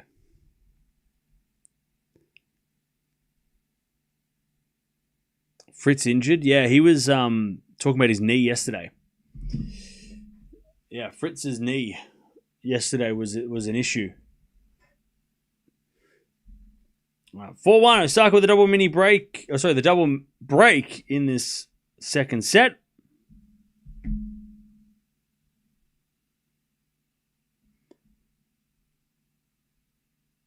As Osaka goes to 15 love. Yeah, he's been struggling with it for a while, yeah. I want to say he's been struggling it since like Tokyo. Because didn't he have like a knee issue around that like Asian swing when he played Alcaraz. Like that scene, I remember he was injured against Alcaraz in that final. Was it Tokyo or was it Beijing? No, it was Tokyo. It seems like he's been struggling with injury since then. I don't know if that was something different, but it seems like he has been looking sore over the last couple of months. 30 love.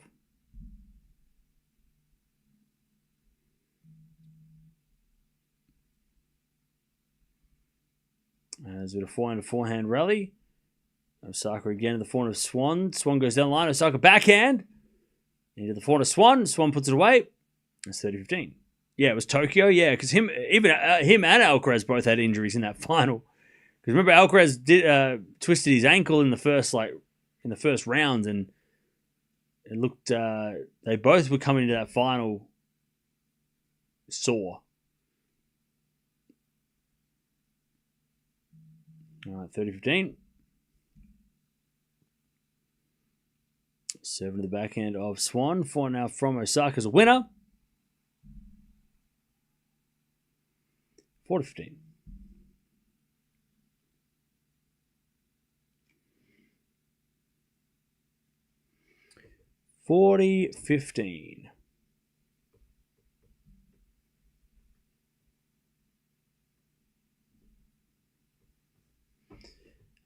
Swan returns.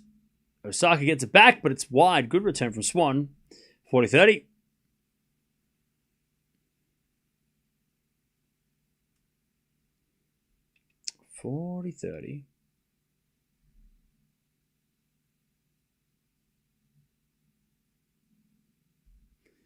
Pretty amazing. Almost beat Alcaraz even with that injury. Yeah.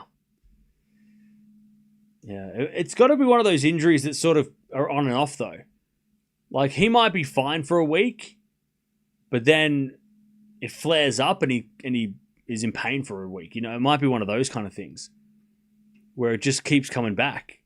And maybe during the ATP finals he was feeling okay, but then, or he was managing it all right, and then in the off-season training it flared up again, and now it's, now this week it's not good. Like, it might be something like that like it's kind of like up and down.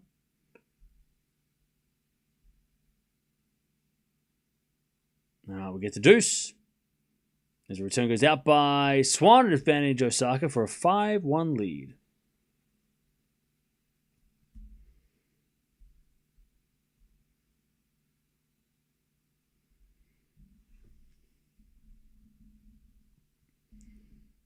He said it is on and off. There you go.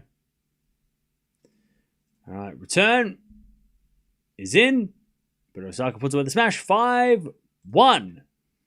Osaka in the second.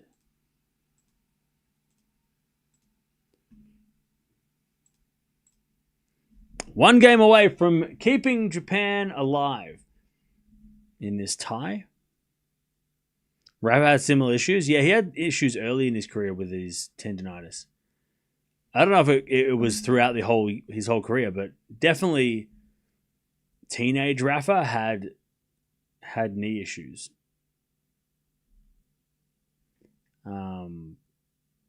For sure.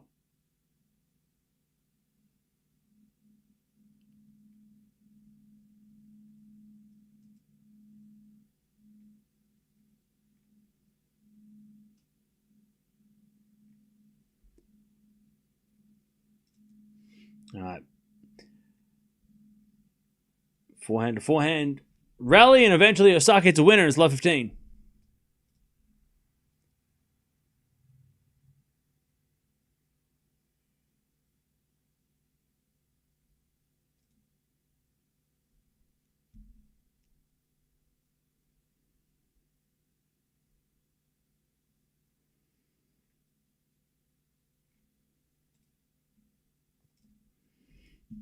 Love 15 is a bit of fault from Swan.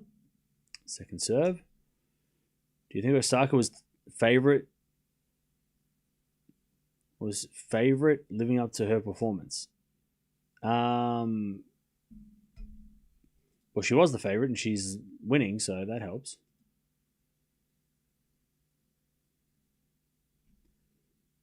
15-0.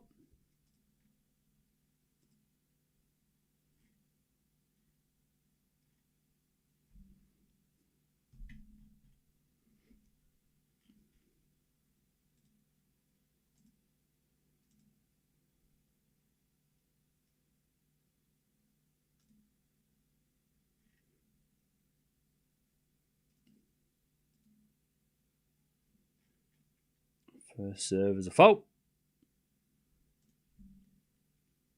Second serve.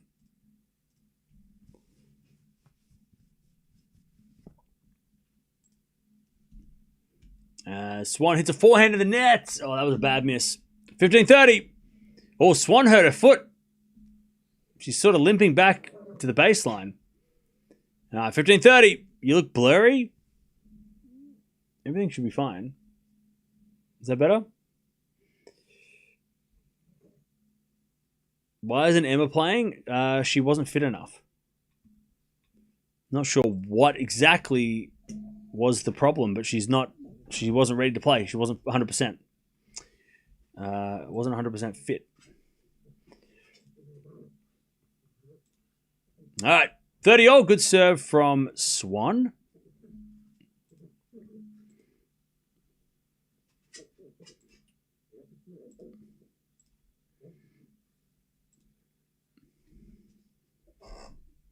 Down.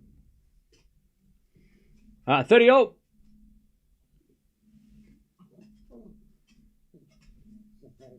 As we get a serve out wide as a fault. Second serve.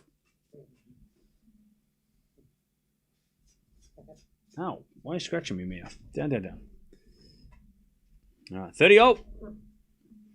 As we get a serve into the forehand of Osaka. Return goes into the backhand of Swan. Osaka again to the backhand of Swan as Osaka with a forehand cross court. Swan on the stretch goes long, and Osaka's got set point. Match points to take the win.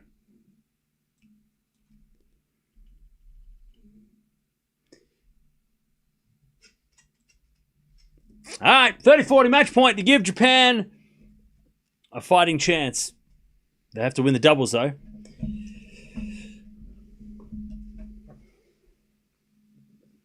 All right, 30-40. 30-40.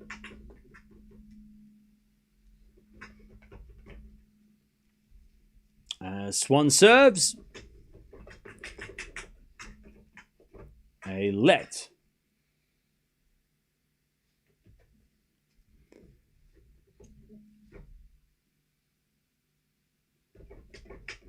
Why are you scratching the chair? All right, serving to the forehand of Osaka. Backhand now from Swan. Osaka backhand down the line is wide. We get the deuce.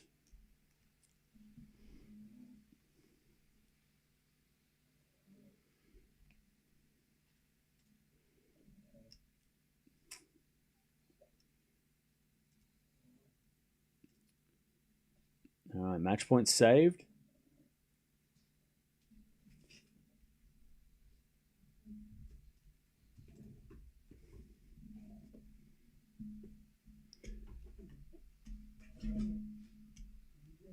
Cricket 9 for 274. That can't be right.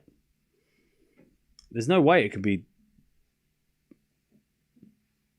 Nah, it's over. The day's over. It's 3 for 211. Anyways, advantage Osaka, another match point. I think the cricket's over for the day because it's raining. All right, advantage Osaka, match point to give Japan the win.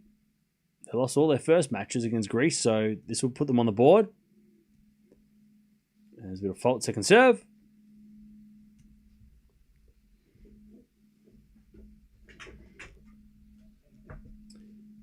Swan serves into the forehand of Osaka. Return. Goes into the forehand of Swan. Forehand down the line from Osaka. Swan with the backhand cross court. Osaka's there. Swan backhand again goes down the line. Osaka gets it back with a forehand. Swan comes to the net. Osaka with a pass, but Swan puts away the forehand. And it's back to deuce.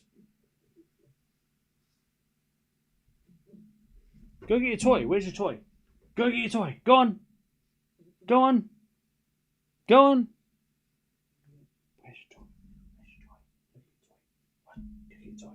Go on, go get it. Go on, go get it.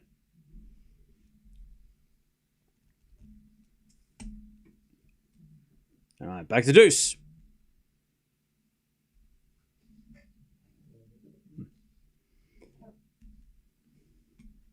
As the backhand into the backhand of Osaka, and then the backhand in the net from Swan. And it's another match point for Osaka.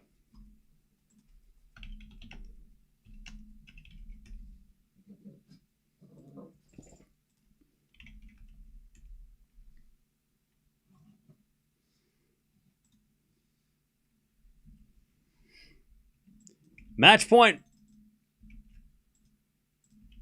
Swan hits a backhand. It goes into the backhand of Osaka. Forehand from Swan as Osaka backhand goes cross court. And then Swan in the net. Osaka recovers after a shock loss to Sakkari in the first match.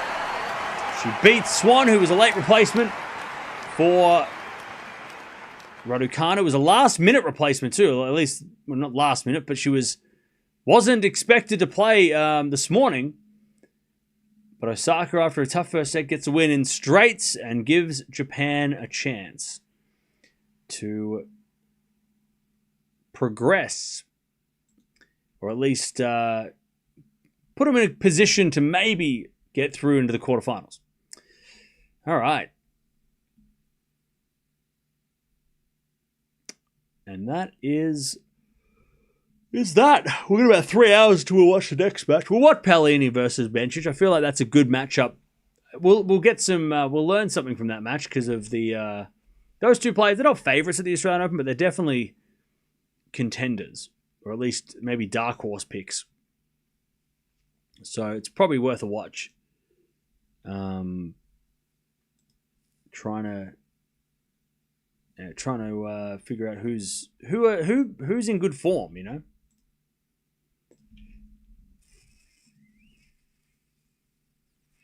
There it is. Comes down to the final match. If you are leaving, don't forget to sub on the way out. Needed that winner to about, yeah. If she had gone 0-2 in this tournament, that would have been a bad, really bad preparations. I think she is playing next week, but I can't recall. 1 second, chat.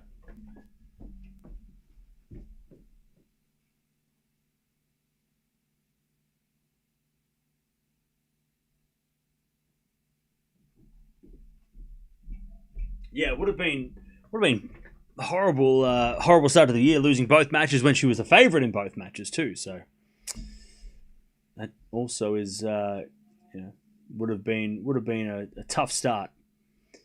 She's not playing next week. There you go. So she needed that win, because if they don't get through, then at least she won a match, you know. All right, I'm going to send you over the next one. We'll be back in a few hours to watch Bencic taking on Paolini, which is a very interesting matchup. We'll keep an eye on the doubles in Brisbane too if it doesn't rain. But Osaka recovers 7-6, 6-1. She takes the win over Swan, who replaced Raducanu this afternoon as the British #1 women's player. And now it's down to the doubles. So we'll talk about it when we come back, who won this tie. But we'll see you guys soon.